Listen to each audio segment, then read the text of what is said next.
So, da vor uns sehen wir gerade ein Luftfoto von der Nähe von meinen Eltern, etwa 500 Meter weg, was anfangs dieses Jahr überschwemmt hat. Vor allem hier in diesem Bereich ist normalerweise grün. Ich schalte mal um, auf wie es ein bisschen später hat ausgesehen, als das Wasser wieder weg war. Also dort, wo vorher braun war, ist jetzt grün. Und ich gehe jetzt rasch dort runter, um wirklich so ein bisschen aus erster Sicht zu zeigen, wie das dort aussieht. Minuten, vor allem zu Fuß, der Ab von meinen Eltern heim. Und schon stehe ich an einem Ort, wo vor ein paar Monaten noch alles unter Wasser war.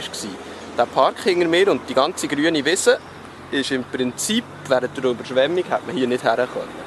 Hier alles war eigentlich unter Wasser. Die einzigen Reste, die man noch sieht, ist ein ziemlich kaputter Spielplatz. Aber sonst ist hier eigentlich alles schon wieder relativ ordentlich und es hat vor allem kein Wasser. Die grüne Wiese dort hinten ist im Prinzip das, was ich vorher gezeigt habe, auf dem Satellitenbild. Alles unter braunem Wasser gewesen.